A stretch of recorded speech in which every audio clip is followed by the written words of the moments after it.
What do you get when you cross a know-it-all newspaper columnist with an awkward, unsophisticated everyman? Yeah. Well, I'm just not sure about that right now.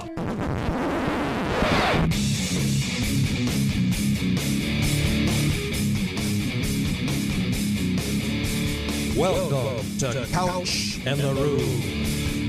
Welcome to Couch in the Rube 2023, presented by our friends at Skymint Premium Cannabis, inspiring people to do better, follow their New Year's resolutions, make better bets, just be better this year.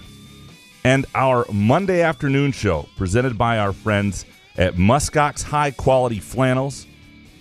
Look, just because Christmas is over, that does not mean muskox season is over. It is definitely flannel season. Go to gomuskox.com.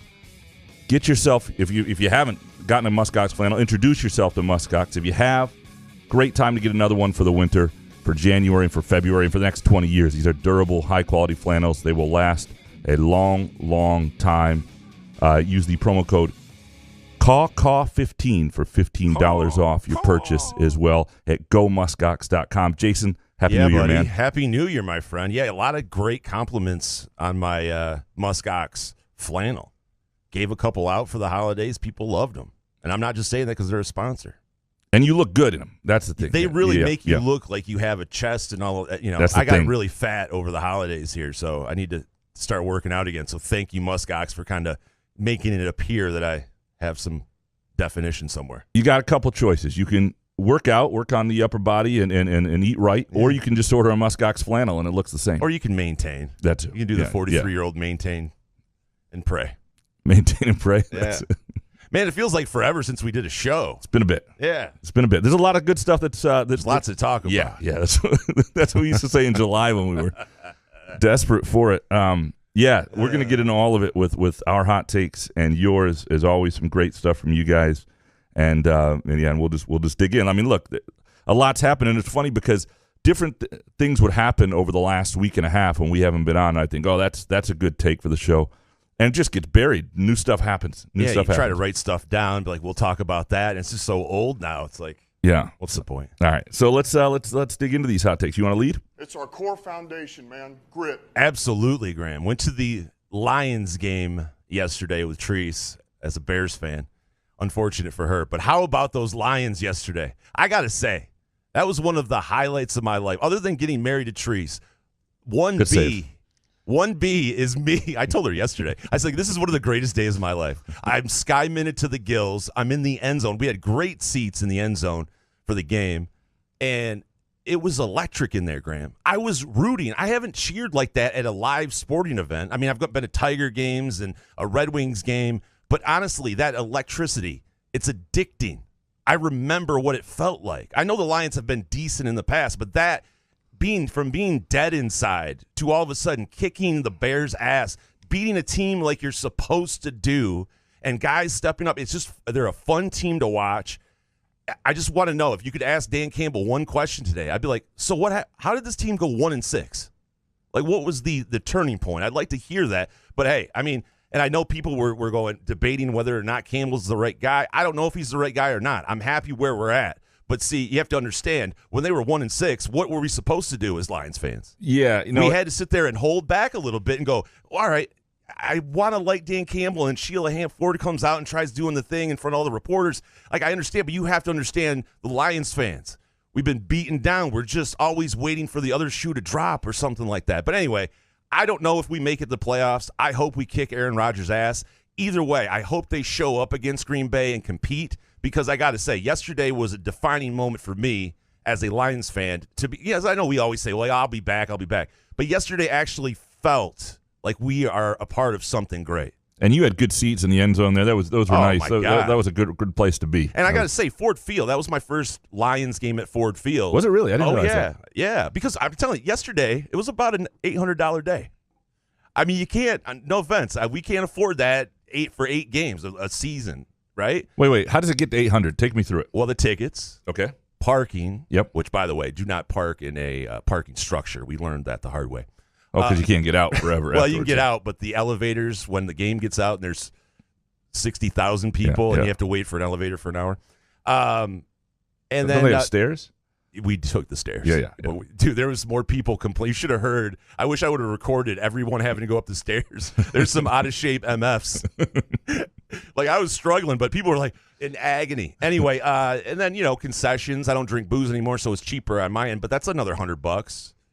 I mean, the tickets weren't cheap. We got them from a secondary kind of market thing, so they were pricey. But I have to say, if Ford Field is going to be electric like that, and we're playing meaningful football games, you're going to find a way to get there once a year or something. To. Yeah, right. Even more than once a year. Yeah. I mean, the guys were down where we were in the end zone. There was a lot of season ticket holders, and they're all like hugging each other. I'm like, see you next season. It's just why, after being just dead inside and your heart broken out and all that stuff, and just to be a part of that yesterday and cheering, and it was just awesome. It was great. It was a great way to bring in 2023. All right, I'll stay on the Lions here. My first hot take: playoffs or not, massive game in Green Bay. Because, you can say, and I don't know what the NFL is going to do yet, and by the time some people listen to this, the scheduling will be decided. If the NFL knows what they're doing, like the Premier League, Seattle and Detroit, those games have to go off at the same time. I don't care about your little TV ratings and wanting Aaron Rodgers. I don't want to play after Seattle. Yeah. That's got to go off at the same time. You got to go fairness over television. And I think they're waiting to see if they can put the Bengals Ravens, if that game means something, if Buffalo wins. They're waiting to see if that can go. Anyway, massive game either way, though, because this is one of those games that changes the way. Like, if you go into Green Bay and win, even if Seattle breaks your heart and you don't get a shot in the playoffs, and that would sting, sure. But if you go in, if you slay that dragon, that really feels new. That really, all the stuff that's feeling different, that changes. You beat Aaron Rodgers on the road when the playoffs might be on the line, and it's a massive game for Jared Goff too.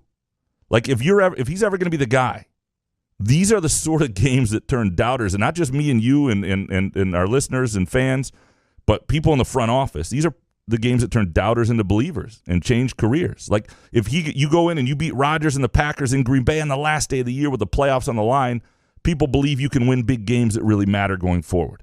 So, and again, I'm with you too. Like, if they lose close and they compete and they look like it is if they go in and get their lunch handed to them, I'll be annoyed because that feels. I just don't see it happening. I know the NFL is wonky, but of course, Aaron Rodgers. But that's a good point, because they do need to slay this dragon that is Aaron Rodgers, because he's done some terrible things. So to flip the whole thing around, to beat Aaron Rodgers, knock him out of the playoffs, and possibly, if you can make the playoffs, if the Rams can beat the Seahawks, it's just unbelievable.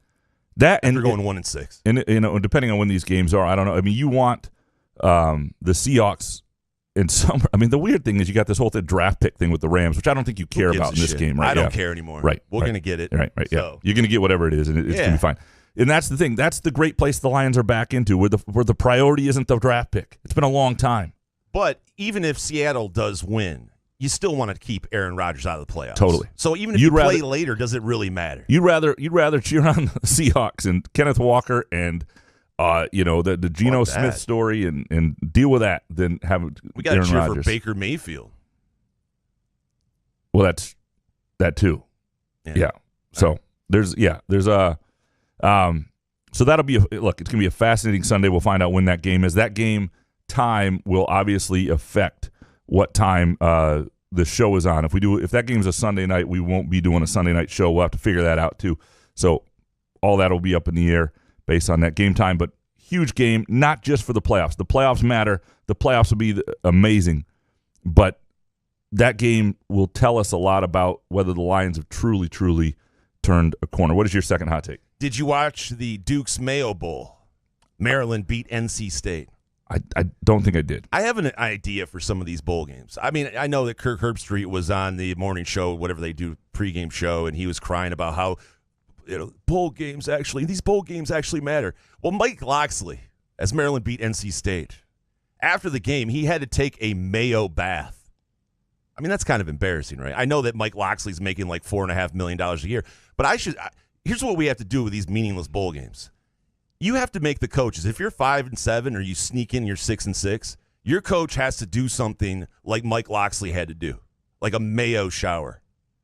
dunk tank, something like that. I'd be trying to get these things interesting. Get me in the donut bowl every year. I'm donut sorry. Bowl. I'm sorry, Kirk. You cannot, even as a gambler, I can't watch. I have no interest in any of these meaningless bowl tell you games what, because they're 3 weeks. They've had a break for 3 weeks. You don't know which guys are sitting out or transferring or whatever. You can't make any money on it. So if you think it's a great deal to go be 7-5 and win a bowl game, more power to you, but you can't tell me that it's interesting, especially with NFL football and NBA and college hoops on. America's not with you because the ratings are fantastic, though, in these games. Like I saw the rating for it was the game that was on like the Friday before Christmas at 2 p.m.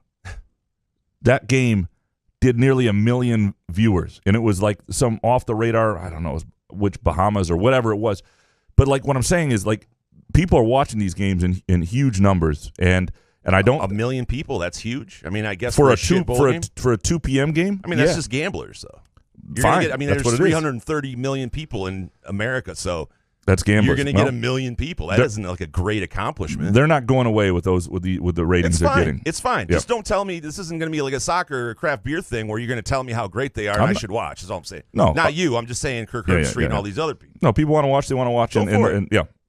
All right. My second hot take.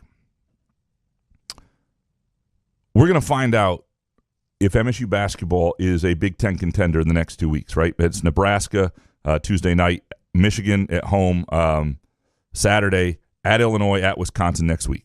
That's a 3-1 stretch if Michigan State is a serious contender. Don't coach my team. 3-1. Anything less than that, they're 2-2, and then you're 3-3 in the Big Ten. I mean, I understand you can get hot and other things can happen, but if they're going to be a contender, that's a 3-1 stretch. You got to beat Nebraska at home, and Nebraska is not a gimme anymore. Nebraska just beat Iowa by 16 points last Thursday. They've got wins at Creighton. They took Purdue to overtime. They're playing a different style. It's a slow-down style. It's just some transfers or veterans. Very different team. Nonetheless, MSU, I think, has a better backcourt. They've got better shooters. That ought to be a game that MSU finds a way to win. And then Michigan, was obviously a weird team. They just took it to Maryland like nothing else and then lost to Central Michigan. And Ken Palm has them in Michigan State about even. But you got to win that game at home. There's no question that the crowd is going to be just venomous. And how is Malik Hall feeling? That's the most important question. Well, and that's the thing. This is why. Good? So while and I think he's fine. I think he felt a little pain, and he's going to continue to feel that around. They think he's fine. Okay. But we won't know whether this team is capable of making a run in March until much later. So those are going to be two separate things this year, perhaps. Now, if they're a contender, they could also be a team that's capable to make a run in March. But what I mean by that is because it's sort of like that Cassius Winston team that never got a chance in March, his senior year, because of the situation with his brother and some of the injuries. And that whole year was just it took a while for that to come together. And I think the Final Four year was like that the year before. There may be a little of that, where because this team as a whole, in terms of Malik Hall fully worked back in, Jaden Akins becoming the guy they hoped he would become, and obviously they have to stay healthy from here on out. But this could be a team that sort of finds its footing, its full gear in February. So there's a chance this is a team that's not in the Big Ten title picture because it has some – I mean, I don't think it's an overwhelming team, but it's a team that at its best, and we've seen some hints of that very early in the season, could be a team that could make a run and can beat anybody on a given day. And I think that may be something we don't find out. You're just saying February. Don't get your hopes up after watching the Buffalo game. Well, I'm saying two things. I'm saying, one, if you're thinking about Big Ten championship, we'll know whether this team has a chance to be in the hunt after these next 4 games. Okay. But in terms of what they may be in March, whatever happens, don't write them off entirely. Because I've done that. I can go back to several columns I've written in early February. That's what makes it fun. That just made me look like a complete ass 3 weeks later. I mean, where I just thought there's no way this turns. And with a team like this, where a couple key guys have missed so much key time, and then you do get more depth with Keon Coleman. I believe he does help. He does make you more athletic. He is somebody you can throw in defensively who changes your energy. I think that I don't think he's insignificant, but obviously Hall being healthy and Jaden Akins continuing to ascend, I think are the two bigger things. What is your third hot take? Well, Barbara Walters died on Friday, Graham. I love that Michigan played TCU. You go to Barbara Walters. I'm sure we're going to get to that. We got it. I got one on Michigan. Yep. Yeah, and I figured you had something too. Anyway, Barbara Walters died on Friday. Treese and I were watching 2020, and we're the same age, right? So we've experienced breaking news before. So we were watching 2020, and by the way, Barbara Walters, rest in peace. Her career was amazing. It was a badass. But they broke into programming at like 9:15, which, okay. But you remember back in the day when you and I, if you saw breaking news, it was either 9/11 or some crazy shit happening. And so I see this guy break in, and I just look at Treese, and Skyman's flowing, right, Friday night. And I'm like, oh, shit, there's another 9/11 or something. No, Barbara Walters died. And by the way, respect to Barbara Walters. She hadn't been seen in public since 2016. That's the way you do it. You don't do the Dick Clark thing where they shove you out there and it's embarrassing and it's kind of like, you shouldn't be on there. She knew. She went out one last time in 2016, was out in public and goes, I'm out. And she died 6 years later. I'm just saying. And it does change. It changes the way people remember you, certainly, because I remember her younger and more vibrant than I would Dick Clark, for example. Right, and you make an ass out of yourself. You get old, and you say something dumb and get canceled. Then all of your career we just remember you as that. Anyway, I just was shocked. I didn't know we were breaking in. I know Barbara Walters did that whole thing on ABC, so that's why they broke in, maybe. But I was just like, can we just save the breaking news thing? You expect it to be for something? Yeah, like the president breaks in, you go, oh shit, we're going to war. Yeah, it's Bernard Shaw on CNN, and they're bombing Iraq in 1990. When I saw Dan Rather, we're either at war or something happened crazy. So anyway, rest in peace, Barbara Walters. She was amazing. If you go back and just look at some of her interview clips, you forget like her follow-ups. Like, I mean, her interviews. Her only negative thing on her career is that she created The View. I mean, other than that, those cackling hens. If you go and look at the interview she did long before Trump was a presidential candidate. Oh God, it's amazing. She like talked to his bankers. Like he's like, oh crap. He's like everything he says. She has an answer for. Basically calls him out. It's like, she would always ask the tough question. Yeah, she was great. It was the Barbara Walters. She was great. So anyway, I just didn't know you really were breaking in on that. All right, yeah. All right, my third hot take. We'll go Michigan football here. So I've seen a lot of stuff out there on Twitter, and I've got a lot of different thoughts on this and the fan reactions on Michigan State. Your Twitter was great. Yeah, I was. Yeah, holy hell! I don't even remember. Oh, was it all about New Year's Eve and being annoyed? You're getting all weird about McCarthy's girlfriend. It was great. Well, that was like that. There's a point where they show good-looking people, Graham. Yeah, they overdo it. They don't want to see us ugly as people. They don't want to see me up there. They want to see a good-looking 19-year-old. Who cares? You find the little white perky girl. They'll keep showing her. Doesn't matter about color. Any good-looking person I'd rather see. Okay. Well, anyway. Yes. That's, anyway, so one of the things I keep seeing is that Michigan is going to regret this. Like this was, and like this was a real opportunity lost, and it is that. It was an opportunity lost, but I think, and in the moment. Look, I understand why Michigan State fans are so happy. I think it actually would have been better for MSU fans to see Michigan really suffer if Ohio State had won. But with the expanded playoff, like Michigan's going to be back in the playoffs. Like it's not like it's the last chance to get to the postseason. That's going to change that whole dynamic. And I do think, like minus Blake Corum, who was a legitimate Heisman Trophy candidate, who was a legitimate, he may not be what Kenneth Walker was, but he was a damn good college running back, terrific college running back, who's no longer in the equation. Like, so the idea that Michigan had it all set up for them this year is kind of crap. That injury took that away. If Blake Corum's healthy, they win that game probably, because Donovan Edwards isn't built to be the feature back. And Edwards is still a good running back. Good running back. O-line. I mean, good running back, and it was an amazing. They still gave up 1 to TCU. Yeah, and JJ McCarthy, you can't have the interceptions for touchdowns that he had.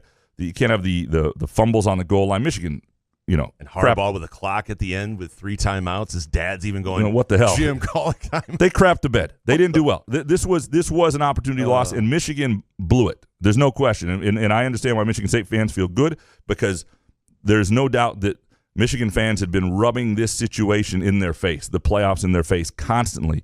And so they do make it hard to root for them. They do make it hard to root for them sometimes. So I totally get that. But I do think the idea that this was some amazing opportunity that they'll never get back is a bit much. Now, if the playoff was staying at 4, a little bit more so. But it gets to 12. They had the bad injury. I mean, just imagine if Kenneth Walker. Well, we saw what happened when Kenneth Walker was down for Michigan State last year. Michigan was better than Michigan State was last year, and they were able to to power Yeah, through but that. Michigan's offensive line and defense was a lot better than last year's Michigan State squad. But I do think it's a lesson for Michigan too that a little bit piping down with the disrespect for your opponents, because the TCU guys are pretty. Stop? The TCU guys were blunt about it. They took it to heart. You don't do that stuff. It doesn't help you, unless you're supremely dominant to somebody, and they weren't. They weren't. They couldn't push. They did not push TCU around, and they talked the game like they were going to do that. You got to kick that stuff, because that stuff just doesn't get you anywhere, and it makes you even less likable. Michigan has a legitimate gripe about the refs. We Absolutely. all know college refs are ass, but I mean, I thought that was that first touchdown was it the first touchdown or whatever touchdown where they got overturned at the 1 yard line, then they fumbled. When you That's ridiculous. When you have 3 trips inside the 5 and wind up with like 3 points or whatever it was, and you have 2 pick sixes, though, you can't. You know what I mean? The officiating can't be like even the targeting call at the end. I was like, that. I was like, yeah, if they called it a targeting, I figured that's what targeting is. They're calling type of plays like that, right? So technically it is targeting. The reason I think the Lions may have a chance, here's a real stretch for you. I'll give you one final thing in the hot takes. A bonus? Everybody's favorite bonus. It's a swing on this take, on these first 2 takes. The reason the Lions may have a chance against the Packers is I've always thought that God was a Packers fan. It's cost me several Sundays in church. But if God was just looking to play his cards like he usually or she usually does, thank you. Thank you. Pat yourself on the back for being woke. Then that's a targeting call. That was such a it's Michigan, and granted it would have been a legitimate target call, but it felt like Michigan's going to find a way to survive this. Of course, Michigan over TCU is going to get what they need to happen in that moment. The horrible luck for TCU, and they're going to find a way to make this happen. The fact that wasn't called targeting after review and it could have been targeting makes me believe the Lions have a chance, because somebody upstairs is just thinking, you know what, let's change things up. We give refs shit, right? But I know it's a tough job. But when you go to the review and see it, that is where I draw the line, right? It was I know weird. we bust our balls, refs are ass, but you are. If you go in and review it, Looks you're like targeting a referee. You have an ability to review it. I do think that if it had been called a targeting, it would not have been overturned the other way. I think it was one of those things where they weren't going to overturn whichever way they called it. Sure. And so that might be. So Harbaugh's gone, right? Harbaugh's at the Denver Broncos next week. Nate Atkins, what a great move that he made, right? Harbaugh to the Colts. He's going to have to cover Harbaugh now. Oh. He's going to take one of those NFL jobs, right? I mean, I still wouldn't be took a pay cut surprised. 2 years ago. At some point, I still think he goes, but I don't know that it's. I don't know that it's now. Oh. I don't know. I mean, I wouldn't take the Denver job by any means, but yeah. All right, let's dig into some of these listener hot takes. All right, let's do it. Eric Schultz up first. Number 1, Jason said on last show that Will Tiemann is good at what he does. That was the least true statement that's ever been uttered. There's not a human in the history of mankind who did their job worse than Will does his. Listening to the Buffalo game was comical. We try to be nice on the show, 2, I'd rather be the Lions right now than the Vikings. Vikes are going to miss their window because their quarterback can't win big games. Lions are still building. And 3, Dominic got robbed in the yearly Hawk Nest Christmas Lights contest. Awesome decorations. # the nest flies together. I wish I'd seen Dominic's. Oh, you guys are living nice. We should do a remote from Hawk's Nest. Yeah, wow. This summer, play a little golf. Yeah, I'm sorry to hear that. I am with you on you'd rather be the Lions than the Vikings because, first of all, the Vikings are minus 19 point differential, even though they're 12-4. So they're not that good a team. We've seen that, and I just don't think their ceiling is that high. I mean, I don't think Cousins is a bad quarterback, but I don't think he's better than Goff necessarily. And they both have what they have in common is they can't make the big throws in big games. Yeah, right. Yeah. So I know Goff puts up great numbers. I mean, look at what he did yesterday. It's just, can he take us to the playoffs and win a Super Bowl? Yeah, but I'm with you on that. I would rather be the Lions in terms of where they are in their trajectory than the. I don't know where the Cousins contract situation is, but then you got to go get another guy. And I feel like more than the Lions, the Vikings are in this place where they think they have their quarterback, even if they don't love him entirely. Whereas the Lions aren't sure on Goff and aren't committed to that yet. And so, and are still willing to make it a turn if need be here. And we just say, Will is a nice guy. Well, so here's the thing about Will. You want to say something? I did listen to the Buffalo game, though. Was it rough? The first half.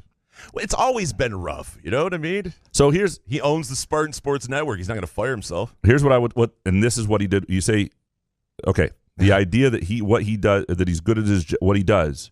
It was a figure of speech. But no, but here's what he does. Well, he owns the Spartan Sports Network, as you said. Here's a guy who watched earlier in his career. He watched people in broadcasting get laid off in weird situations by bad corporate owners, and he said, fuck that.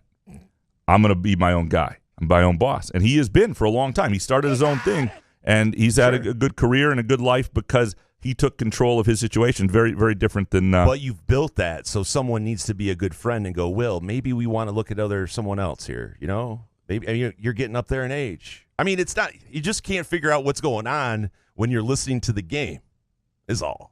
And that's pretty important when you're doing a radio broadcast. So if he wants to keep owning this station of his, he should probably look to other people. I don't know. Dominic up next. Number 1, Graham will lose half of his net worth on Premier League soccer this year. I secure him a $20,000 loan in exchange for him and Tony Dombrowski re-imaging a basketball broadcast of the 1984 Tigers against the 1985 Chicago Bears with Freeberg doing the courtside interviews. I will donate to make that happen. We got to find a role for Ebling in this, though. Oh, absolutely. Yeah, for sure. Part of the network. 2, Graham will finally explain why he didn't call Elizabeth's uncle and tell him to respectfully get lost. That story infuriates me. I get nothing wanting to overstep, but that's a big moment. Everything worked out, but what if it fucking didn't and Uncle Remus was to blame? And 3, been off Twitter for 2 weeks. What did I miss? Dominic knows all the buttons to push. Been off Twitter. What I miss? It's my least. It's like it's the thing I hate most in this world. And journalists do that and come back like all the good work you did. Well, it didn't happen because I wasn't here. Well, fuck off and catch up. So what Dominic is referring to in the story that infuriates him is I was planning to propose to my wife on Christmas night 2015. It was a playoff year, I think. 15. And or 14, whatever. And the plan, we had this apartment in Chicago. I had the ring, everything. And then like a week before it, her uncle calls and was worried she was going to be alone there and brought her cousin, her aunt, and they all went down and they were like, we'll take you out to dinner. And so we all went out to dinner with her aunt and uncle. And I could have called them and said, hey, in hindsight, that's actually not a bad idea. I was just like, shit, and I just didn't react well. And in hindsight, that's like the normal person thing to do. Yeah, but he would have had to cancel with a weird lie. But yeah, I should have still done that. Dominic, you're a smarter man than me. I need you to guide the rest of my life. And that also is a story we're telling, by the way, presented by our friends at Midtown Brewing Company, 402 South Washington, downtown Lansing, place I visited with Matt Mancarini just the last week, of course. It's one of the unbelievable place to sit around, have a beer, and talk journalism. Maybe me be next. Number 1. Off-season Mel will win MSU fans over again by next football season. 2, A.J. Hoggard is the next Draymond Green. The fire is identical. And 3, this show has ruined me. I have a split second to read and say strangers' names at work. The name was Cockman, or Coachman, pronounced Cokeman. I call him Cockman. This is our Hopcat hot take of the day. Hopcat, the best damn beer bar, world famous cosmic fries, also known as crack fries, absolutely outstanding, award-winning burgers, and Michigan's finest selection of local craft beer, partnered with local craft breweries. So wherever you are, feels like a local brewery, but in Indianapolis, East Lansing, Grand Rapids, Ann Arbor, wherever it might be, and a great place to watch Michigan State basketball, Michigan State hockey games. Michigan State hockey, when they're at a big series at Ohio State next week, you can watch those games at Hopcat. Want to watch the Michigan State games when they're on the road next week or at home? Hopcat, outstanding place. They'll have all the games on for you. Great burgers, great beer. And maybe Michelle will win the $20 gift card to Hopcat. Are you going to hand deliver it? I'm going to. Oh. They send them out. Oh, all right. Yeah. Okay, let's get into a couple of these. Off-season Mel Tucker will win over MSU fans by the next football season. I think this is interesting because the idea is that there is some frustration with him. It was a recruiting class that has people a little calmed, but not 100% sure. If he has another July or June run like he had last year, where they pick up a number of 4 stars, but they lost a few of those, as it turned out, this past year, will people immediately get excited about it again? Will people immediately buy in, or will they be more cautious? I think they're going to be cautious, but I think fans understand that Mel's here to stay, so there's really nothing you can do about it. So to get angry about it, but like we talk about everything, social media and stuff, there's going to be overreactions to anything Mel Tucker does at any point, even if he's winning 11 games consistently. Yeah, and I do think it's okay to react. I mean, what else is there to do to react? You can't take a 4 or 5 star recruit that commits or pledges and just say, well, that doesn't mean anything. That stuff should be fun. That's the whole point of this. If you don't enjoy the recruiting aspect or the offseason aspect of I think the one thing he needs to have happen, though, is next year, regardless of the recruiting classes, they just need to have a year where they maximize who they are on the field. And it doesn't mean that it needs to be an unbelievable year, but it needs to be a year where, again, it's avoiding the Minnesota game, it's avoiding the Illinois game, and one other game, you get to 8-4, people feel like there's competence. But I think people will be all back in. I think there will be moments, and I think I don't think MSU fans, though, are monolithic. Like, there are people on Twitter who've sort of adopted this constant promotion, propaganda personalities, and there's not just the one guy named Propaganda. There's like a bunch of people that sort of every time something goes, they make these giant proclamations about the future of Mel Tucker and MSU football. It's annoying as shit. If there's one thing that makes me root against MSU fans and MSU football, it's that. It's unbelievable. But I think most people are somewhere in the middle, and most people would be happy to see something, but also careful in terms of thinking MSU is arrived because of a few recruits. And I think people are in the middle because of no coaching changes, which is fine for Mel Tucker. But I'm telling you, the pressure's going to be on next year if these guys keep their special teams keep fucking up or something happens with the O-line, right? I mean, I'm not saying he had to fire anybody, but I think that's why people are kind of like, eh. One other interesting point will be, last year they got all those recruits coming off a 11-2 season. If coming off 5-7, you start to see similar recruiting patterns, so I think that'll be a positive sign that people can guys know they can come here and play. Yeah, and help. Hogard is Draymond Green. We will see. Again, these are hot takes, absolutely. And Draymond Green became something more than he was early in his career. The question will be is, do you get to that level as a player where people respect the fire? And that's where Hogard's got to keep working. Chicago Spartan next. Number 1, the future of college football is a big playoff. Think 24 to 32 teams. The semis were both amazing games, but the non-New Year's Six bowls are now largely punchlines. When the playoff grows to 12, big programs will turn down invites to lesser bowls, and they will go to the way of the third-place game. I don't think this is going to happen because I think what we're going to see is NIL and bowls get in bed together. And what you're going to see is players getting paid for bowl games. And when that gets to a point where that becomes a way that it incentivizes players to play, teams to get there, it makes bowls a bigger deal. We'll see if many bowl fans games care, though. If you're not in the playoff, the 12-team playoff, yeah, your players are getting paid, but what about the fans? You want to pay to go see that? No, that's a fair question. I don't know, but I don't think the bowls are going anywhere. I don't think they'll be. We do make fun of some of them because of the sponsorship things, but they're fun and people are watching and teams care as much as they want to. And I do think if you've got all the top players playing in them, and what I would see, and I was listening to another podcast. What? Yeah, I think it was Wetzel's podcast. Oh, and they were the College Football Inquirer, and they were talking about the idea that there's some talk of having a fewer bowl games going down, so you really got to be 7-5 to get in, which I think would help. I think if you had to have a winning season, that would help. Now, again, why are they going to lose games when they're doing this well in the ratings and the sponsors like it? We'll see. Chicago Spartan should have got the gift card. I'm just saying. Professor, number 1, there is nothing more vindicating than the silence in the group chat after your rival gets beaten, especially when they were favored. Bonus. Steven Izzo will not score a point this season. Dude, you got to ask Izzo. Well, let the boy shoot. The problem is, Steven knows he's not supposed to shoot, and he gets in so late. Like, it's like one possession, they have the ball. The next, they're just dribbling it out. It's tough. Steven, just shoot one. Yeah, just take the wrath of your dad. Right. But you better make it. He's going to yell anyway. You better make it. You might not get back in.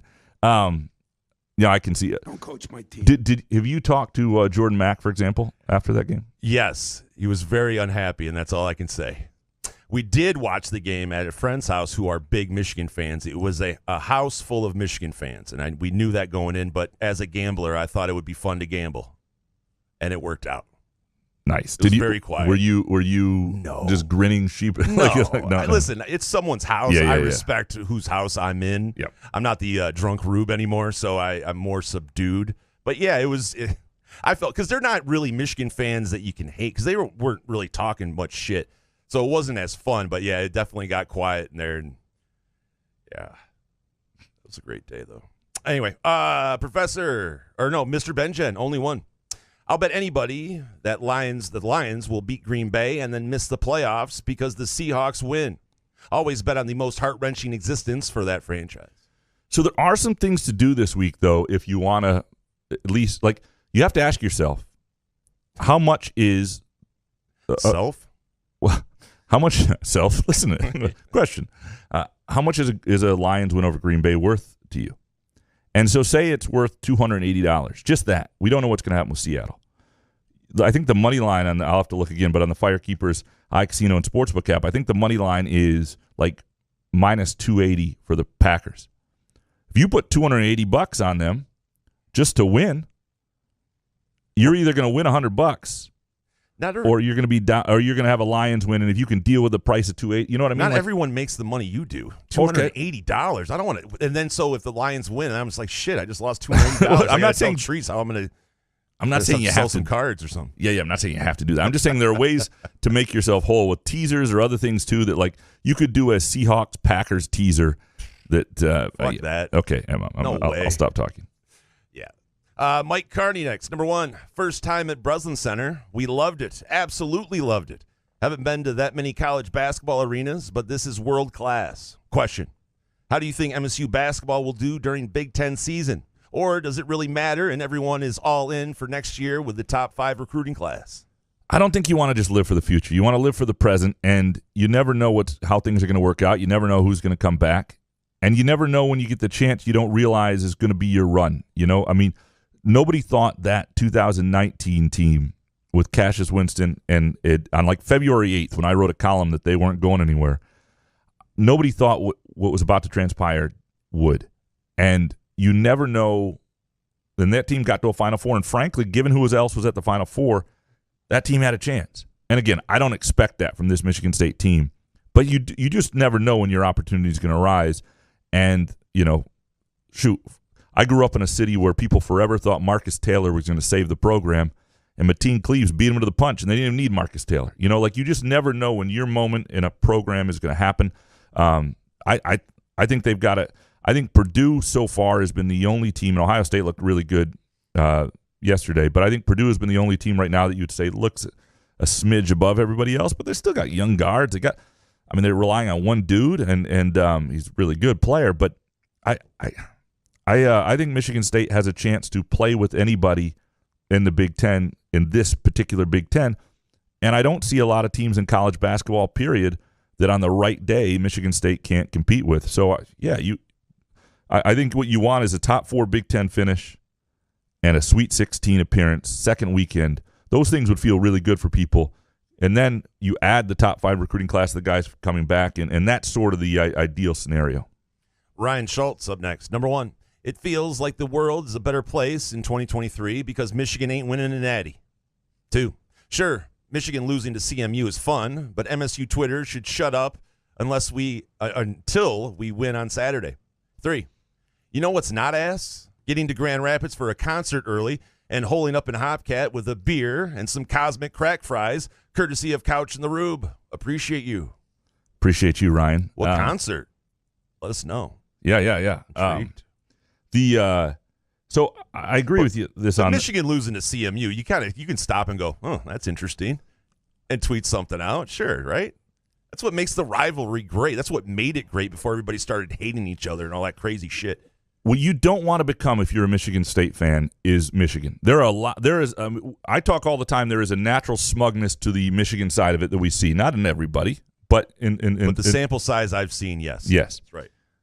There is an element of Michigan State that feels that way in every turn. You want to troll where you are rightly to troll. Like for example, even with the football stuff, there are people basically saying, like Michigan State went 5-7 this year. They weren't in a freaking bowl game. Yeah, but who's fighting against Michigan fan? They had a great season, but they lost to TCU. Yeah. But even the arguments aren't great. Like people say, "Oh, you don't win bowl games. You're not in a bowl game right now." Like let that go. All right. Well, if you can say, no matter what, it's still 10 of the last 15 years. Why don't you try and get control of the rivalry before you talk smack to us? Yeah, but see, you need to let it go. See, you seeing it is triggering you. Like, I don't see much of that Michigan State interaction.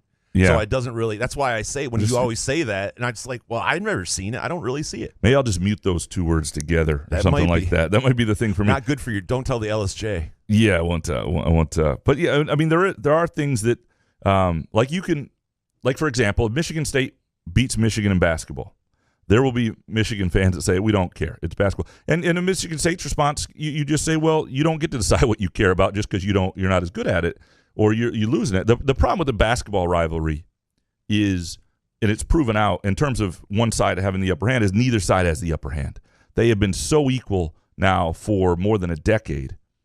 And I think that's been healthy and good that one win. The other thing is you often play twice a year or sometimes more. Yeah. So you win a game, you can only talk so much smack because you're going to have to do it again in 3-4 weeks on the other venue, and I enjoy that. But look, I'm with Ryan here on MSU Twitter. Just I mean, not everybody's bright. Not everybody has the discipline not to just put it out there. But sometimes you make me want to really root against MSU too when I see some of these people. Nick Palmer next. Number 1, having a bowl game in a basketball stadium is like doing this show from a church. On second thought, do it. 2, the people want primetime Dan Campbell. 3, are you going to jump on the 12-win Vikings being a 1-point favorite over the 3-win Bears? First of all, doing this show from a church would be kind of fun. All the sound, the acoustics would be great. A big cathedral. Have to watch what we say. You just make an agreement with. It'll be like being on regular radio. Or we could just go to one of those churches that's already turned into a bar, and I don't know if that counts. Oh, well, but it was the same acoustics.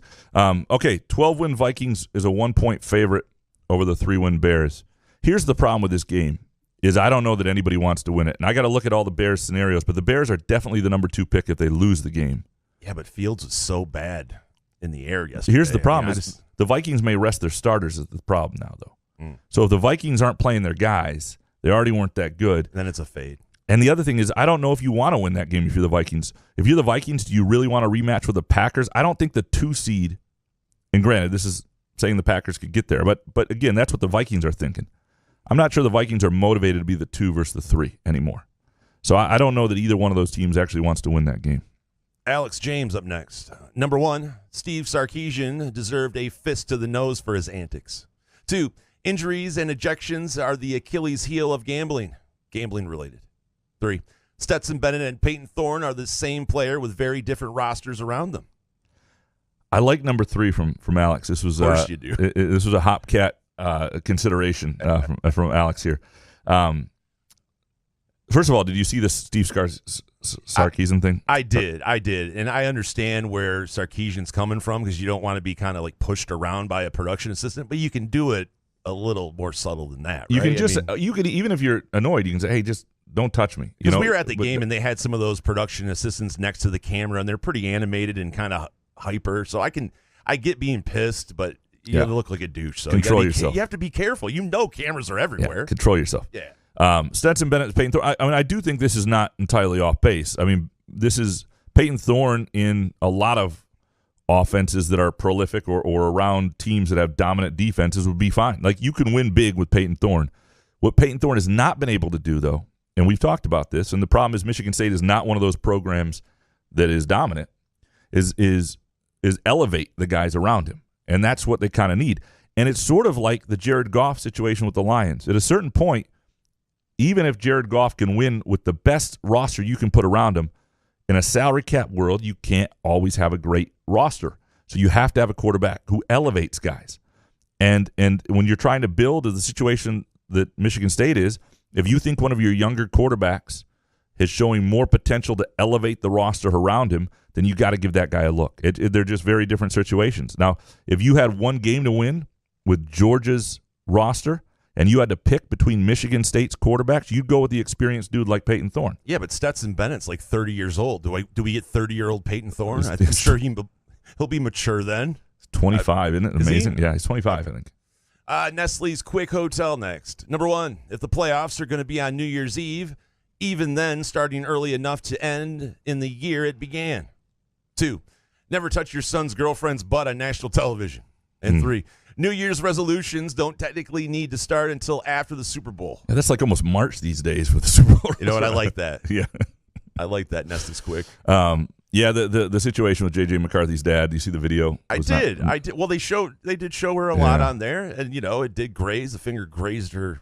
Yeah. I mean, we're just making stuff I know. out of nothing. The thing really. is, the I think thing he really is, wanted to touch his son's who knows? girlfriend's ass, though. Yeah. I mean, there's enough that even if he was doing something he shouldn't have, he'll be able to make up something the next day and get out of it, I think.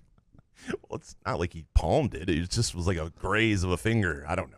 Are we going to break it down like the Zapruder film here? I mean, come on. I mean, Graham's trying to make this thing's like, I don't know, misogynistic or something, or racial. Not racial. What are you trying to well, I'm saying, you said they show white people, good-looking white people all the time. I mean, they show, tell me. You tell me the last time the black running back's girlfriend was the person they cut to all the time. But they usually show the quarterback's family, right? Have they not shown a black family's girlfriend? Not or like quarterback? that. Not like that. Not like it traditionally. Really? Nope. Not like that. There is something to it. All right. Okay.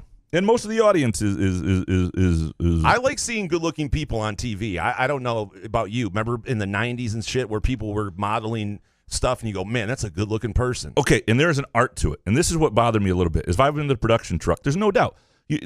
Look, there are cheerleaders on the sidelines.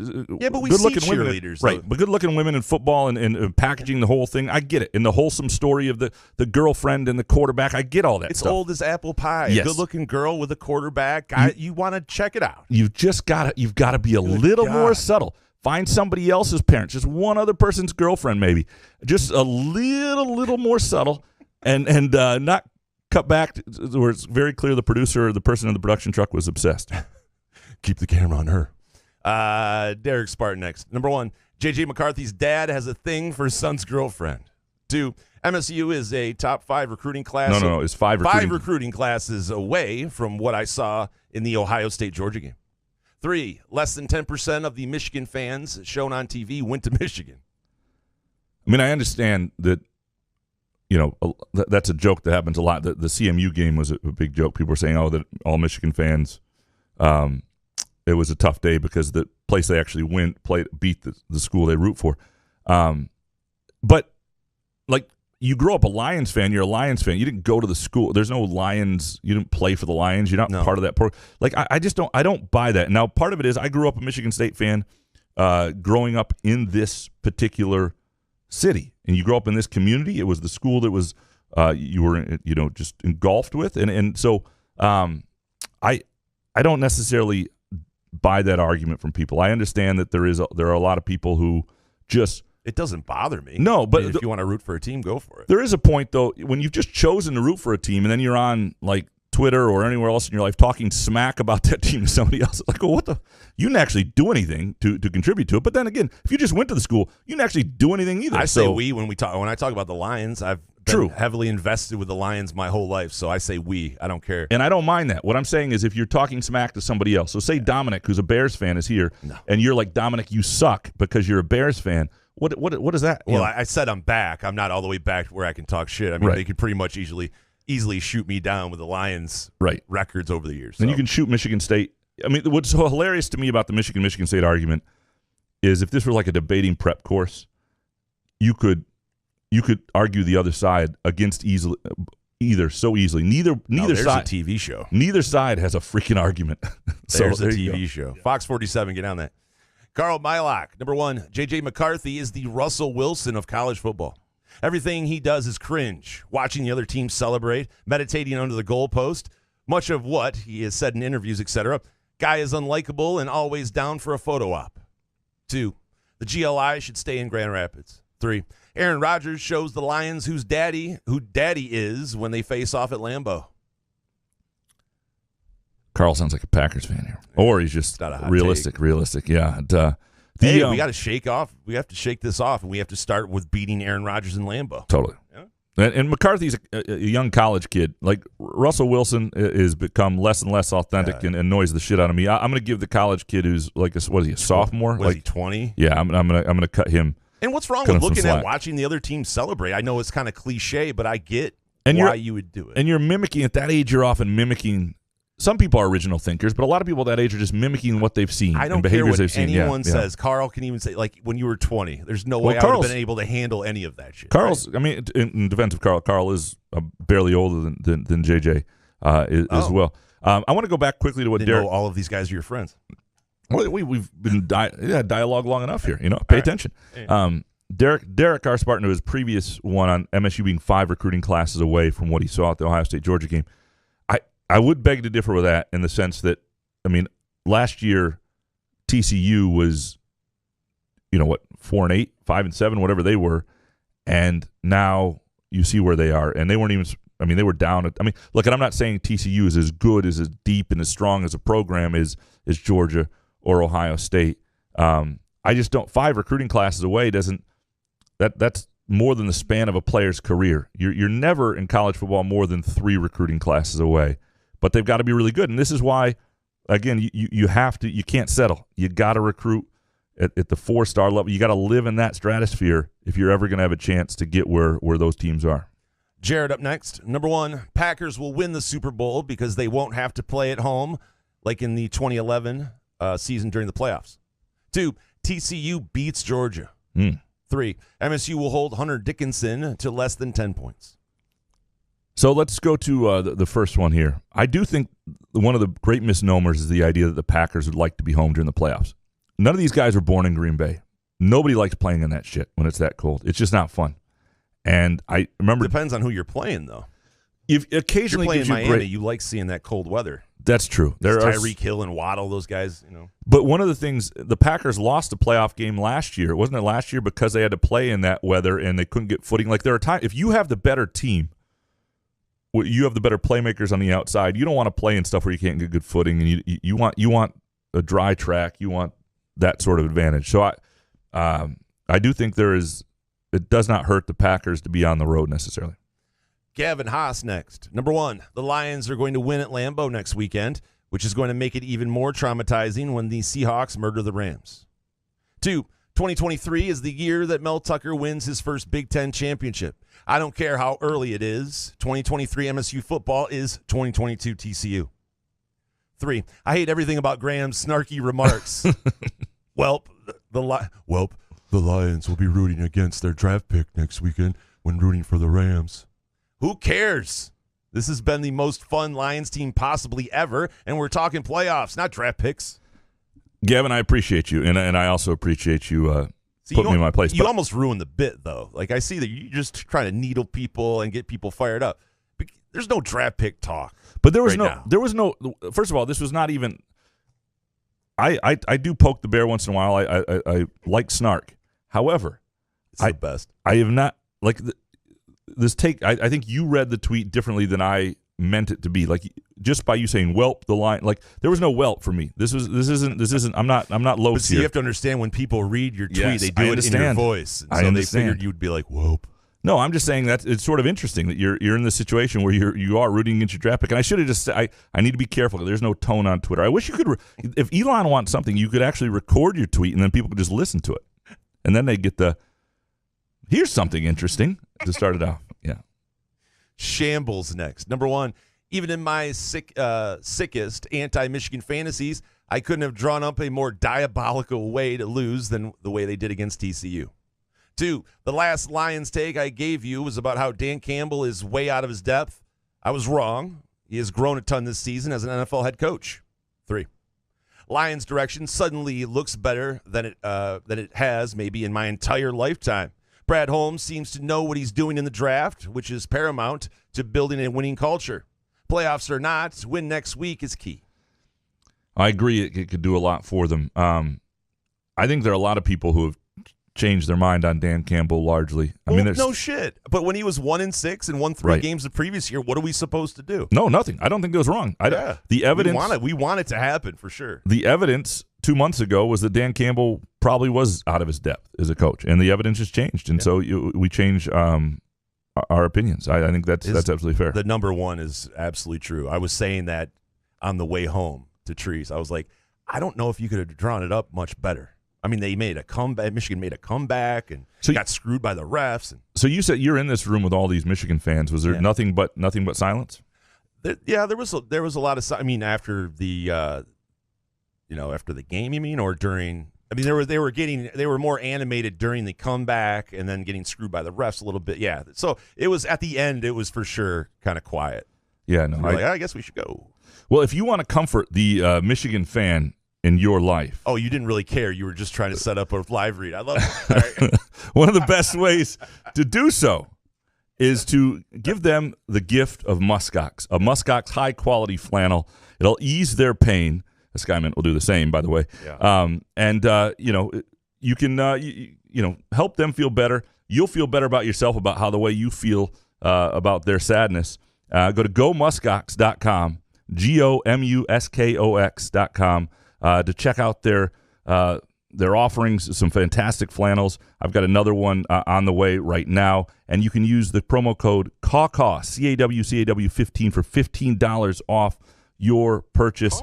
And remember, one of the best ways to support us and our show is to support our sponsors, and we know you do that a ton. We hear from you, but we appreciate that. Making muskox part of your gifts to other people, your purchases, is a great way of supporting us as well. Go to gomuskox.com to buy a high-quality flannel.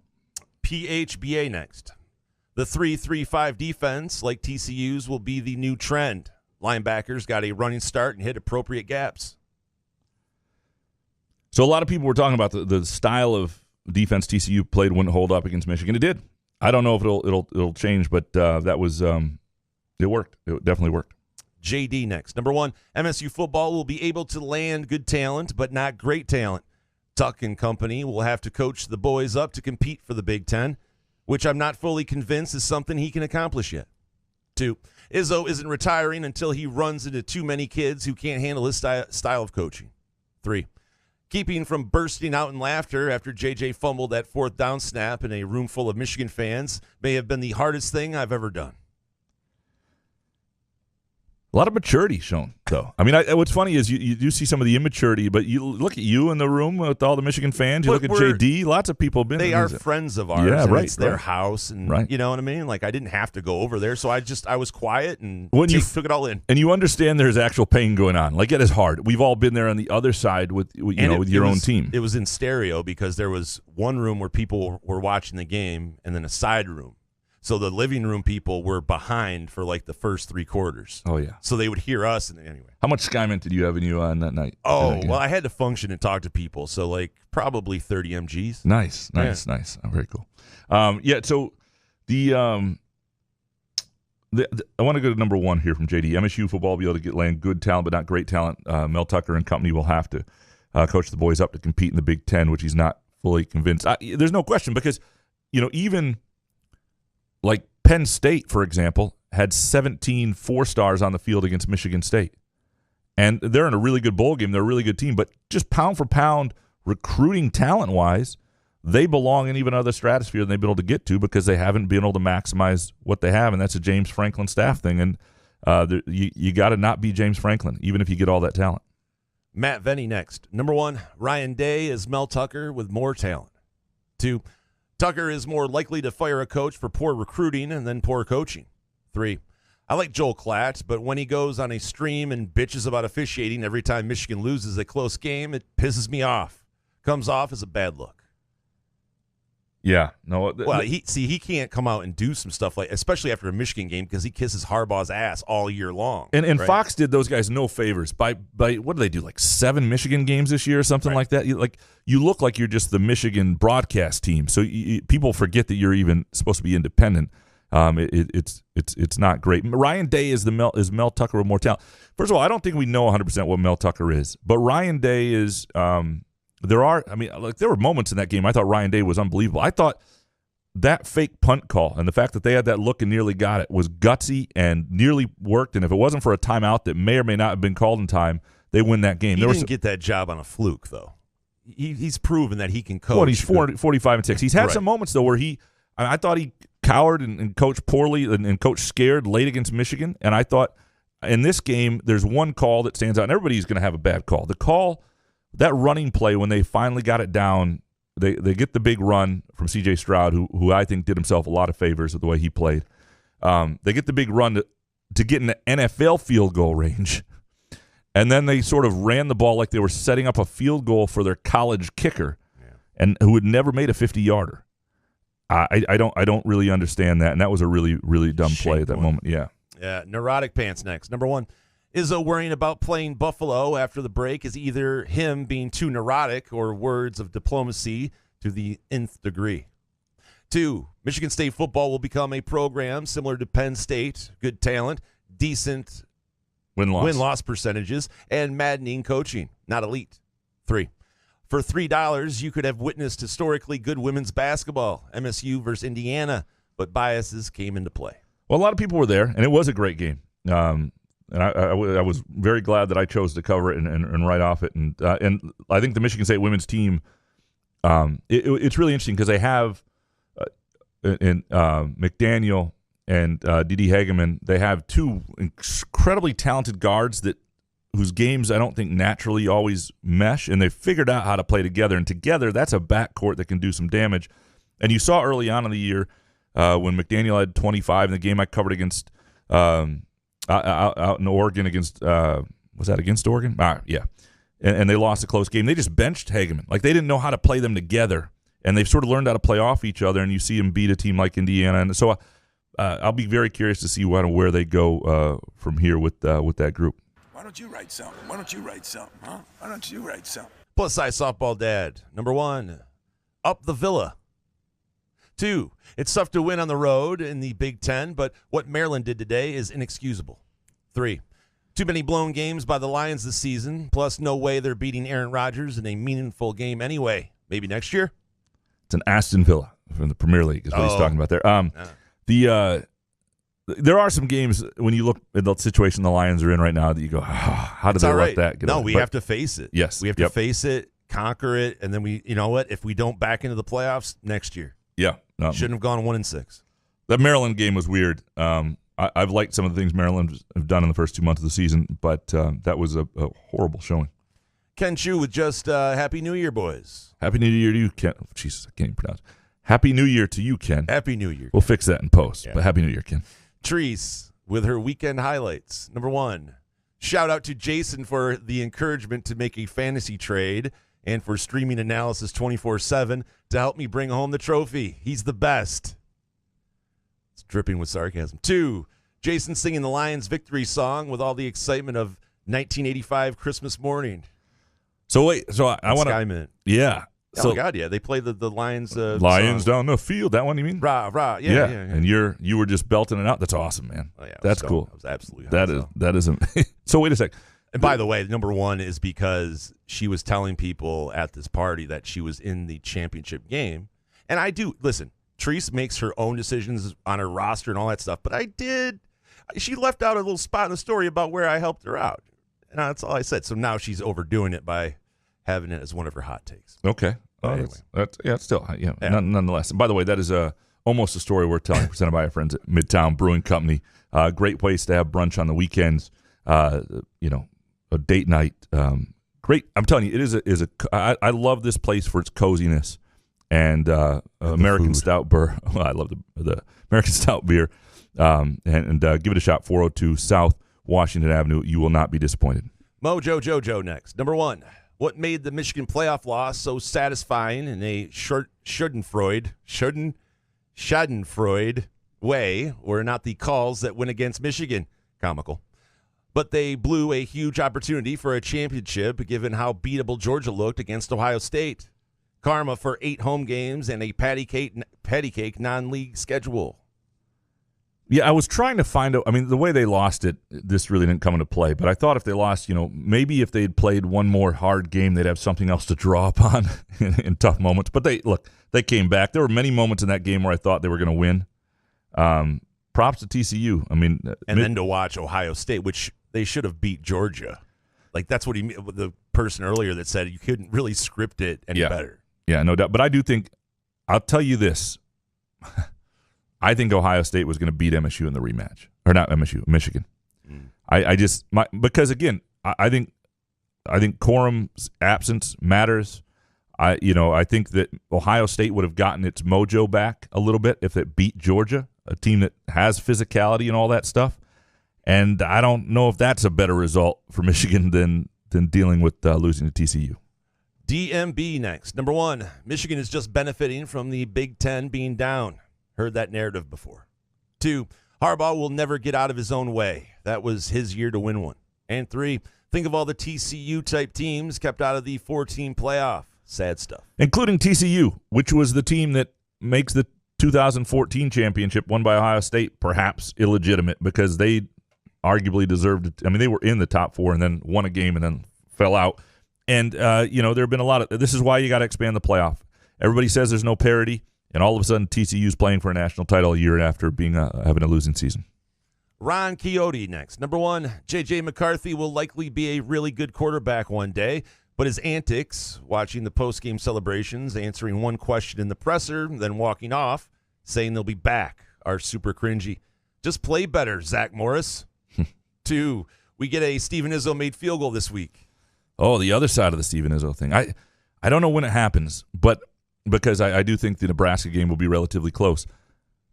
If it were ever to happen to the most electrifying applause you can imagine, it would be against Michigan. It would be a blowout. He has to get dizzy in the head and just react on the court and just heave one, right? Well, no, but here's the thing. He's not going to be able to shoot. No, but here's where I think his dad would allow it. His dad's hatred for Michigan and the era Juwan Howard used to play is so great that if his dad will get caught up in it too. Dude, if he scores against Michigan, that's what I'm saying. My fat head will explode. If they were up 22 in the final minute and he came in and hit a 3, and his dad would let him shoot against Michigan. Would absolutely let him shoot against Michigan. And he hit that. That place may be as loud as ever, and I've heard that place loud. Singus X2 next. Number 1, Blake Corum is better than Edwards and may have made that Michigan offensive line look better than it was. 2, J.J. McCarthy has the physical tools, but he shows a penchant for costly errors. He may never be great. 3, Ryan Day had the game in hand, but poor play calling for a closer kick put the Ohio State kicker Ruggles in a tough spot. Totally agree about the Ryan Day thing. They were just moving, and at that point, throw the ball again, or let Stroud make another play with his feet. I swear they were going to get 10, 15 more yards, and they absolutely didn't do it at a time where the game was theirs. I mean, it was a weird call. It was a weird call at that moment, and it didn't make much sense. Gideon next. Number 1, one of the great things about college football is its unpredictability. People say expanded playoff will just lead to more blowouts, but we'll get more classics like last night too. 2, hey, Graham, stop tweeting bump to push some weirdo take of yours back in my face. What is this, 2015? Well said. Yeah. You deserve a card. Oh, man. Yeah, that's almost a hot take of the day. Bump. Yeah, that was like shit, man. All we have to do is go to your main feed and just scroll down. You'd retweet it 90 times. Jesus. That's fair. Andrew Gauthier next. Number 1, even if the playoffs aren't on the line, the finale in Lambeau is a must-win for momentum going into next season. 2, after the Lions put one on the Packers this Sunday, they'll have another good draft and build a squad capable of making a Super Bowl. And 3, Michigan losing was a win for not having to hear it from obnoxious Michigan fans. This surely doesn't apply to the whole fan base, but the Michigan fans I've interacted with seemed more focused on sticking the playoffs in MSU's face rather than simply enjoying their success. To this point, Andrew, though, I mean, this is MSU is arrived in the heads of Michigan more than ever before. In 2004, this would not have been the case. They just would have ignored MSU, and that's going to be there because enough damage has been done, enough dent in getting a foothold in that rivalry. And we talk about the 10 times in 15 years, but that matters. That means something. Michigan State has been a relevant program in the playoff era. Michigan has suffered greatly at their hands at certain times, and that has seeped into the psyche of Michigan fans. And when you think about Twitter and young Michigan fans and the age of a lot of Michigan fans, like if you've really been paying attention for 15 years, you only know Michigan State as a threat. And that has changed the dynamic greatly. And likewise, with young Michigan State fans who only know a certain era of MSU football, they can't go back the other way. And it makes for an interesting dynamic right now that can also be nauseating. Some dude up next. Number one, not a hot take, but really loved and appreciated your end-of-year show. It was incredible and proof that not only does Sky Mint make bad things okay, but great things even better. Appreciate you, and I'm not sure which category we fall into. 2, I figured out this everyone gets a tip thing. My son went from working at one pizza place to another for $2 less per hour, but gets tips for making salads and shit. Overall, he's earning the same or more, so it's the employers that are benefiting, and we're all paying it. What the fuck? 3, I prefer the derogatory Hunter Dick or None to Hunter Dick and Balls, but maybe that's just me. You can make a sign with both and take it to Breslin and see how it goes. I got to say, Hunter Dick and Balls flows better, I think.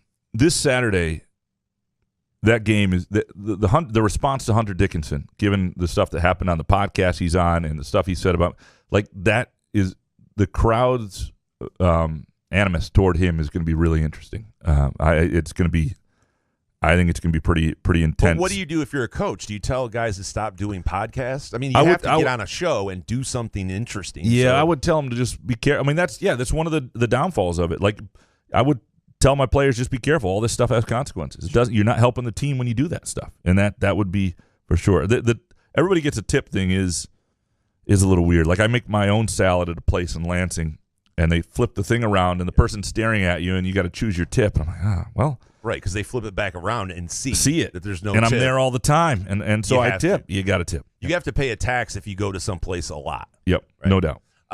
Chris Eastlick next. Number 1, TCU owning both lines of scrimmage was the most surprising thing from that game.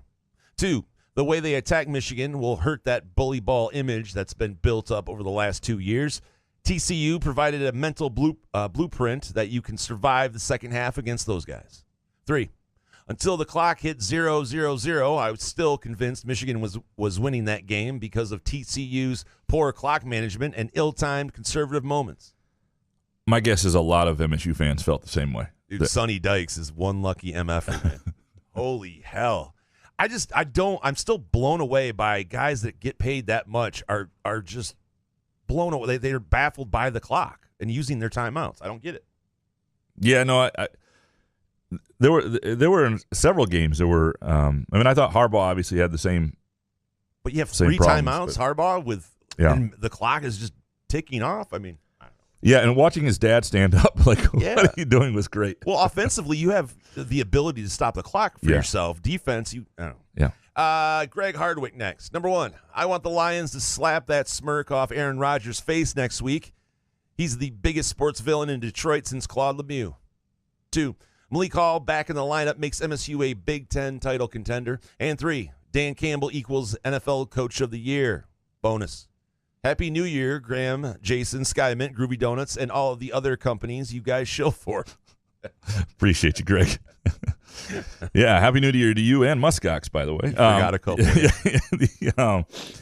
So I want to get into the first one because the biggest Detroit sports villain since Claude Lemieux. Now, Aaron Rodgers has been around a while now at this point, so he's been it for 15 years. But I'm wondering, like, to you, who is the biggest Detroit? Is there a Detroit sports villain that you think of in terms of him? See, I don't really see him as a villain because most of the times when he's done the damage, I don't know, were we in contention for anything. I don't know if I have that hatred. Now I do because the Lions are playing better. But to answer the question, I think that's, I don't know, I need another name or something. I can't think of one. Was it more than Brett Favre?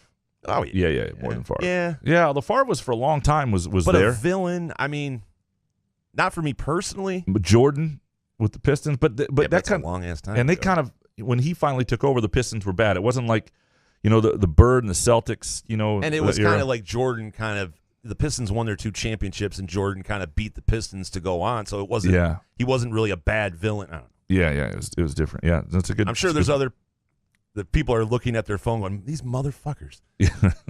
Cucker, Isn't that how most people listen to this show? Just repeating that. Yeah. Yep. Cucker Tarleson next. Number 1, the amount of fans that showed up to the lesser bowl games shows that they just need to be eliminated or changed drastically. 2, puzzles are hard and sometimes really depressing. Feels like that was. Tell Treese that. She loves them. Loves her puzzle. Yeah, so does Elizabeth. I'm not a huge puzzle guy. I helped on one on Christmas Day with my mom, sister, and wife, but I did the edge pieces because that's kind of cheating. That's easy, I'll take the edge pieces. You guys handle everything else. I'm like, you guys handle all of it. Yeah, no. Again, it's true that nobody's going to the games, but these are made for TV events, and the ratings are great. But you said great though. Is 1 million? Yes, on a viewers Tuesday. Good? Yeah, oh yeah. I mean, a Tuesday at 2:00, nobody's that's a dream. Really? Any network would love to get 1 million people on a Thursday or at 2:00. Yeah. All right. Kevin from Rochester Hills. Number 1, James Houston is Detroit's best draft pick and future Hall of Famer. 2, TCU was clearly the better team and confirmed Michigan is a fraud. 3, MSU Hoops is going to win by 25 on Saturday against Michigan. James Houston does look like a good find in that draft. But it seems like, I know that the Patriot way has been ruined with Patricia and Quinn, though. But it's by Patriot way, I mean, like Belichick brings in these guys. He turns a wide receiver into a cornerback. It just seems like the vibe with the players, they're ready to step in for anyone. Yeah. And they feel slighted because they were drafted in the 7th round like Houston was. It's just a good vibe. It's fun to actually root for a team that plays good football. And it's also, to be honest, it is fun to see a rather new GM who you're still figuring out whether you can trust. Yep. Have Made selections. Crow on the Stafford trade, I guess. Yep, and have selections Hawkinson. late in the draft that really work out. That's a really good sign. And seriously, the problem with the Hawkinson thing was trading in your division. Other than that, I guess you have to let him go. Sunshine Spartan. Number 1, Michigan losing was the best present I've received all holiday season. 2, I am trying to be optimistic, but Lions versus Packers, I have PTSD. I see a loss, but the season was still a success. 3, I have a love-hate relationship with the holidays. Love the food, hate the gains. Yeah, I hear that. The gains are rough, but the food is so good. I've been eating a lot. I'm going to read the whole menu for you guys. But I'm with you. I think a lot of people can't picture winning in Lambeau against Aaron Rodgers. I can picture it. Can you? Yeah, Okay, you're more than, yeah. It's hard for me to do. I see it happening. Okay, all right. There you go. I just did it. By the way, Michigan losing, I did. I'm not saying I had a pep in my step, but I did go, oh, thank God I don't have to, like, a week before the national championship game. Steve Beckman, number 1. The Lions won't make the playoffs, and everyone forgot they did in 2016. No, we didn't. 2, Graham only shits on Tottenham fans because of his dumb bus ride. His dumb bus ride a decade ago. Why doesn't he comment on the Man City and Liverpool bandwagon fans? And 3, MSU hockey will sell out Munn by the end of the season. I think you might be right on MSU hockey. They had a rough time at the GLI, but yeah, well, that is true. And I just tend to have more friends that I know I can give shit to, and they'll take it. Like Phil Friend and James Edwards are 2 guys that I can give shit to, and they still know I care about them. And so we're dropping MFers? That is one of the reasons that Tottenham, but also, yes, that bus ride all those years ago, and just Tottenham's such a, like Man City, I get it. Man City, if you jumped on that bandwagon, like, what the hell, man? You're such a front runner. And I love watching them play more than Tottenham. Tottenham's not even enjoyable soccer, but Tottenham seems like the cliche, trendy soccer guy team to like. I know, but you guys want people to join and watch soccer, but if they pick the wrong team, you shit on them. That's true. So yeah. What? Right. Growing the sport. Kirk Cousins Chains next. Number 1, Michigan was more talented than TCU, but TCU plays with the chip that great MSU teams did. They heard all the garbage the Michigan players were talking and came out playing their best game. 2, TCU winning gives hope to MSU that a quick turnaround is possible. I think TCU gives hope to a lot of programs, but it also sets expectations that get, like, Yeah, but could MSU play TCU schedule?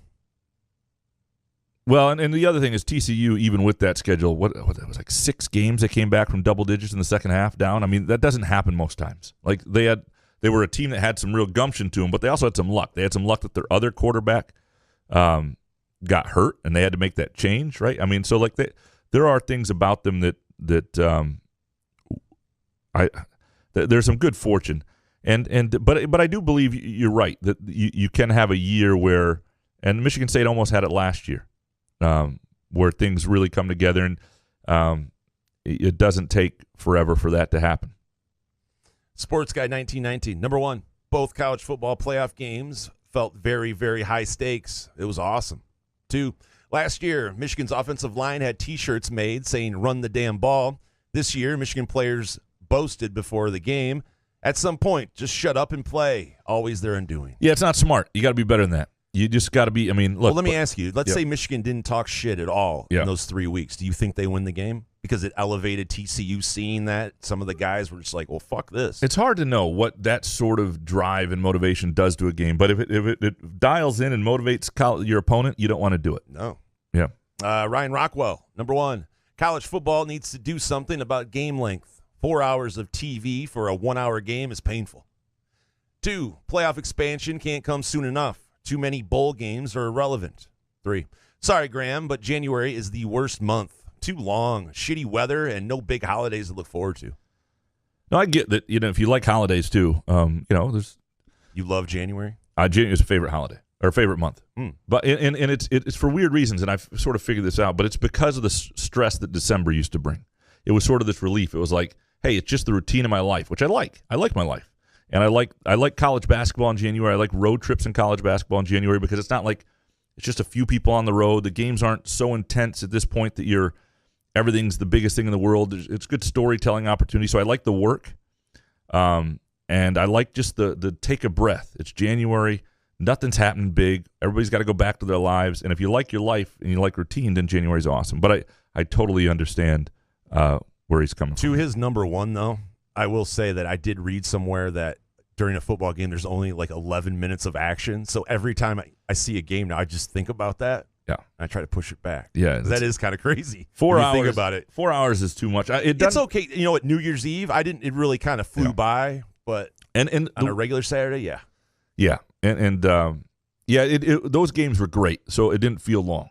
Right. If you have great college football games, then you're in Skymint. Yeah, and it helps. Anytime you got a 4-hour game ahead, or if you're like Jason and you get dragged to a soccer game, Skymint will take care of you.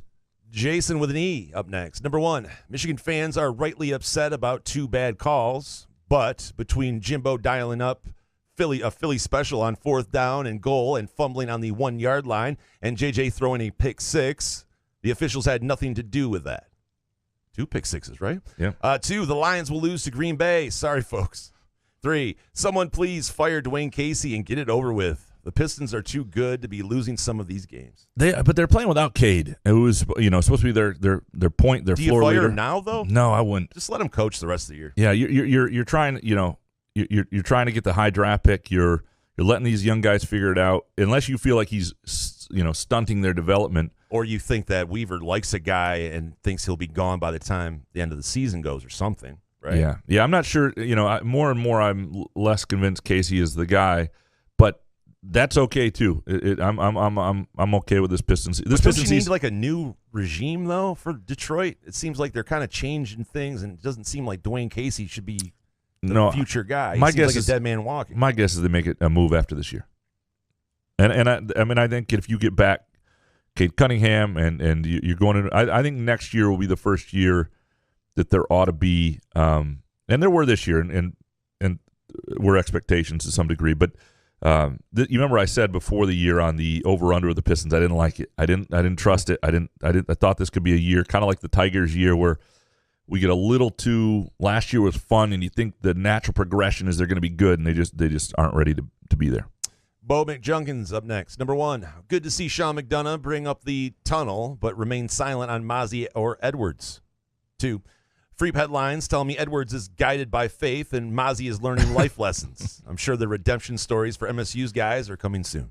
Well, you got to be in a bowl game for those stories to be taking place. That's the thing. Like, if you're in a bowl game, those stories get written.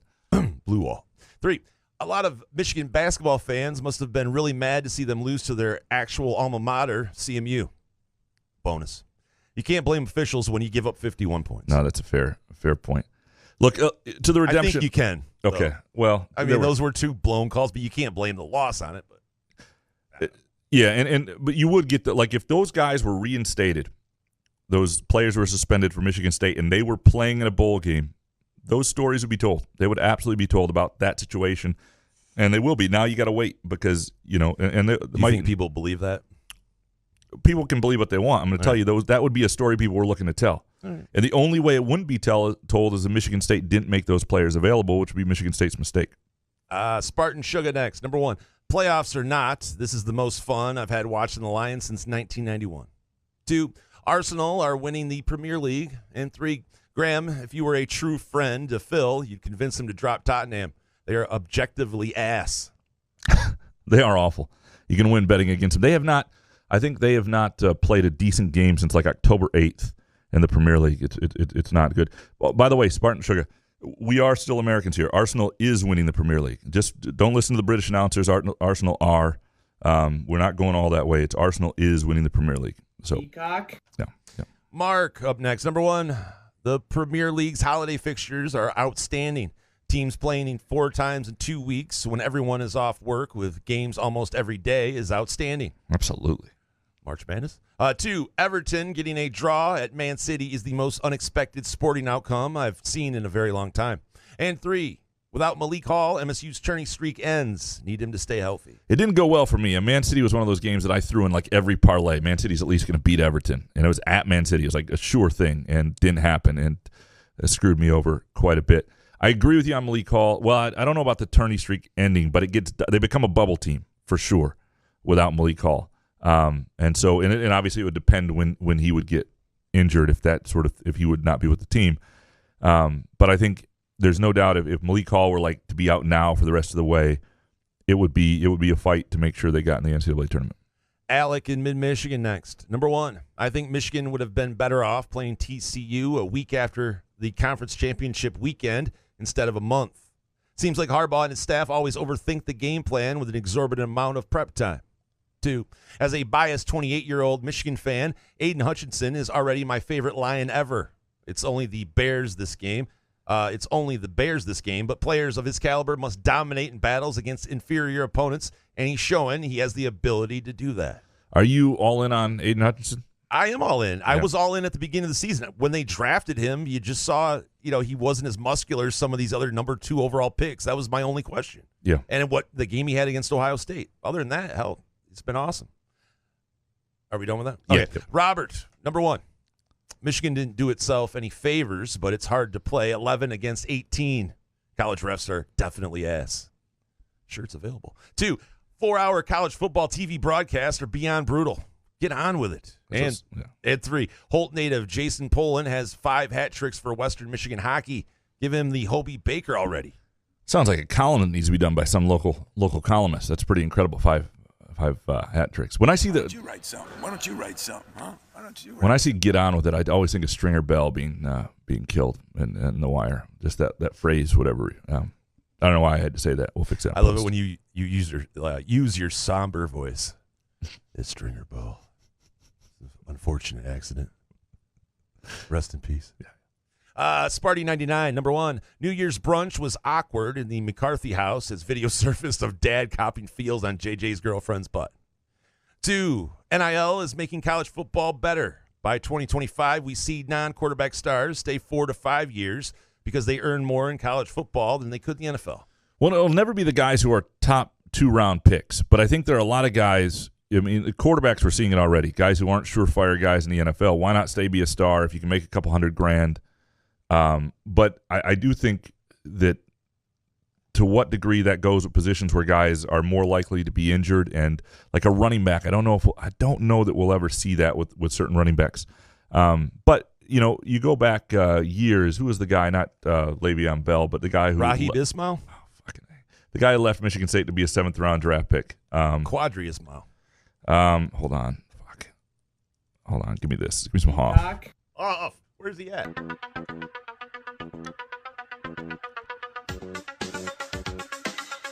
People are swearing and yelling at their phones. It's just brutal.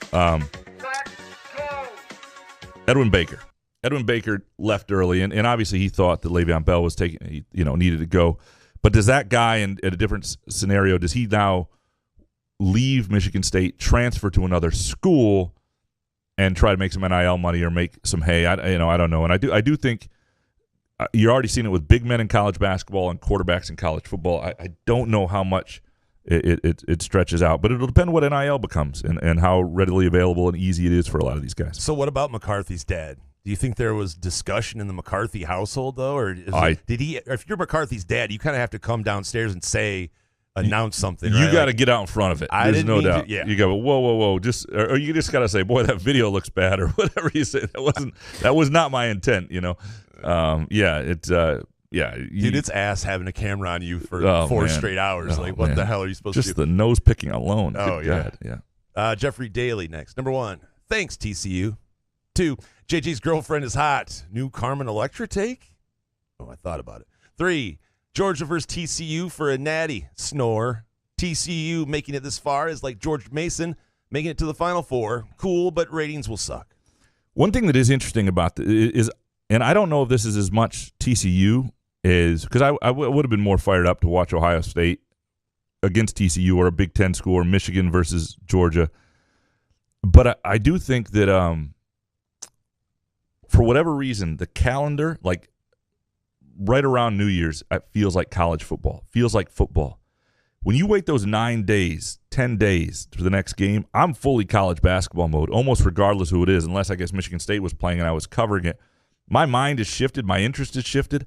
I'm going to watch the game, but I don't get hyped for it. I'm not saying it's too long away. It's just the way the calendar is. What are you talking about? You gamble on it. Well, that's how you make it interesting. Well, I will make it interesting. I'm just saying it's not as natural in my calendar. It's college basketball season now for me every year. But there's one college football game for a long time, so I always, I'll watch it. Yeah, I don't care who's playing it. Spartan 18-770. Number 1, we finally got 2 great semifinal college football playoff games, and it only took 8 years. 2, JJ's girlfriend is meh level, so she better capitalize on her fame now. 3, Izzo better beat Michigan by at least 20 next weekend. We want blood. You just want to win is what you want. You don't care about how much. Yes. You just need to win. Easy. Whatever it looks like. Yep. And this Michigan State team is not – I'm not saying they don't have a blowout in them, but it's not been something they've been doing a lot. Spartan. Meh, huh? Let's see, I guess. Rye Dog next. Number 1, Detroit News publishing an article complaining about the Roman Wilson overturned touchdown before halftime of the Michigan game is downright hilarious. Had to be prepared with excuses. Is that true? 2, the semifinal TV broadcast was not prepared to talk about Michigan trailing in that game. So here's what happens, and a lot of times it's a trending reporter or it's a separate desk. It's not any of the sports writers. Sometimes it is, but you're just told to do that. You're told to, in these huge games, you capitalize on something's happening, and this is very much an MLive thing. MLive used to do this all the time, and I couldn't stand it when I was there. It was like this, we need something up on this because people are searching for it, and this is what happened with the Izzo Aaron Henry deal in the NCAA tournament. Like we had a separate desk at the time, a digital optimization team in like Memphis or Louisville or Nashville or some fuckstick town, and all these people were writing like Izzo lunges at Aaron Henry and all this, and before we even realized what had happened, and sometimes it's just an analytics thing. I don't think it's the necessarily needed thing, but understand that it's not some blue wall thing. It's people trying to capitalize on page views in that moment. It's not somebody going, you know what? Blue wall. This is bullshit. We're going to write about it. Tyrone Couch next. Number 1, bowl games are cool. Wish we could have had one to watch this year. MSU will be in the playoff next year, though. Burned my fingers just typing that one. 2, Jason Nick at a Lions game is fantastic. It gives me hope that I can find my love for the Wings again. Although every time I get too attached, those pricks go on a strike or are so awful that they are not on the national broadcast anymore. I'm dead inside. I think the NHL's headed for another strike too, right? Yeah, it's not good. Yeah, Bettman's ass. 3, Graham, my wife shamed me so hard that I only watched one cheesy Christmas movie this year. I have to admit it ruined the holiday season. plus the shortage of Little Debbie Christmas tree cakes due to the fact that every white lady is using them for recipes, really made it ass. Yeah, no, I watched. I won't even tell you how many Hallmark movies I watched. I did see one where it seemed like there was a deal with muskox, some really good flannels in there. Then sorry, we'll fix that in post. I was trying to, but there was one. Be proud no, it was like a whole family in flannels. I was like, oh, this is an advertising opportunity for muskox. My first thought. Tom gets excited, yeah, more than porn when he sees a family wearing flannels. I texted Brad Hughes. I said, look, I took a picture of it. Screen grab. Abso-freaking-lutely. No, I love that you're inspiring people by being at Lions games, that they can get it back. Up into my rectum, and it was painful. It wasn't meant to inspire. I don't know. You've been dead inside. Now you're not. I have been. Yeah. That's great. Beautiful. Fart soup next. 2023 will be the year of Couch in the Rube. All right. I hope so. Number 1, Quality Dairy will come in as a sponsor of a new segment called Who's in Couch's House with Hans Jurgens. 2, Hawaii Spa will expand to Ovid. Nice. Oh, those poor ladies. 3, Hondo will join the pod for a new segment titled Happy Fun Times with Hondo Carpenter. I don't know if this is... Fuck yeah. Yeah, it'll be a hell of a year. A segment a week with Hondo. Oh, shit. That would be great. It can't hurt the show. We would have to do it like a Barbara Walters style interview, though, where we just call him out on stuff. No, wait a sec, Hondo, though. Didn't you say the things Hondo told us would happen 7 years ago? Why are you saying that out loud? Sorry. He'll never do the show now. Good point. Shit. Couch on Fire next. Number 1, Sunday is fascinating.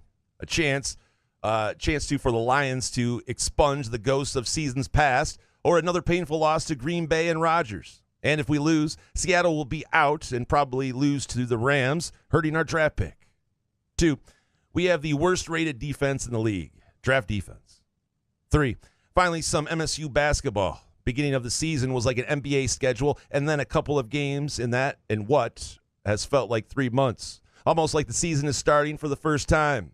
Happy New Year. Appreciate you guys. Appreciate you, too. Yeah, no, this is the first time I think you really get into a rhythm. It feels like basketball season. At the Big Ten season, the opponents are familiar, and the games are twice a week, and that's sort of what you're used to. It was sort of like 4 games this week, none next week. It was a lot, and and that's a lot of early season college basketball as well. Hans Jurgen next. Number 1, Graham, please take Ohio State fans and Go Blow fans into the spin zone and make them feel better. 2, Max Duggan proved he should have won the Heisman Trophy. And 3, glad I didn't buy GLI tickets. Yeah, the Great Lakes Invitational for MSU fans turned out to be shit. But all right, here we go. The Spin Zone with noted newspaper columnist and radio host Graham Couch. If you're Ohio State, you proved what you needed to prove, that you hadn't lost your soul, that your spirit wasn't crushed, that you still had your manhood, all that stuff. That all the questions after the Michigan game. You went toe-to-toe with Georgia, which is better than Michigan. So you should feel, it was a massive lost opportunity, but it's not. The program sort of showed its mettle a little bit, and I think that helps.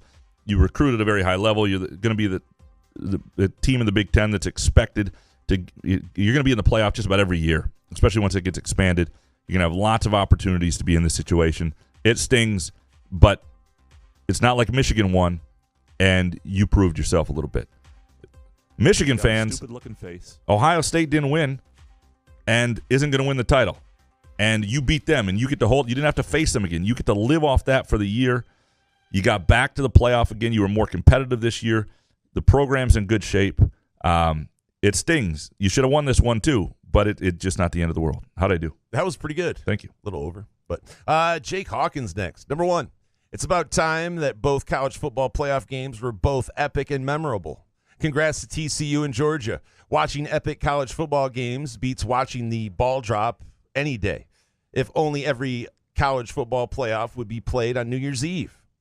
2, congrats to J.J. Watt on a great NFL career. Bittersweet, this weekend's NFL regular season finale will be the curtain call. Dude is such a legend that it should be a crime that not only did he not compete for a Super Bowl, but that he didn't even play in a conference title game. 3, turns out Paramount Plus was worth getting, not only for the Yellowstone prequels, 1883 and 1923, but also for the 2 other original programs of theirs. If you guys need some TV show ideas, Mayor of Kingstown and Tulsa King especially if you like Sylvester Stallone. I haven't seen either, but maybe I'll check that out now that the Hallmark. Stallone's new vehicle, huh? Yeah, although I won't watch it. Hallmark Christmas movies, they've got a new January release that they're going to try and keep the thing going in January with just winter romantic comedy. So I may be out of commission for shut it down for a while. No, to the first point though, the New Year's Eve thing.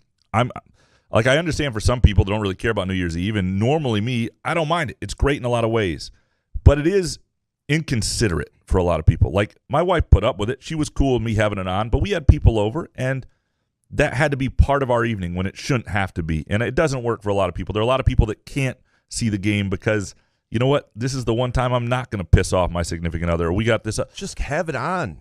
You can play games and have a game on. It's irrelevant. They aren't going to be the next 2 years, and I think they're very aware of it. And they're not going to. They're not going to have. I don't think they're planning to have this very often again. There may be a playoff game when you get to 12 that winds up being on here, but I don't think it's going to be a regular thing. And you wind up with great games. And look, it was a lot of fun for me this one year, and I don't mind it happening once in a while. But did you hear what happened also in? You see the field goal kick happened in 2022 and landed in 2023? No. The Ohio State miss was kicked with like 2 seconds to go in 2022 and landed in 2023. Was that one of your bonus takes? I saved it for this.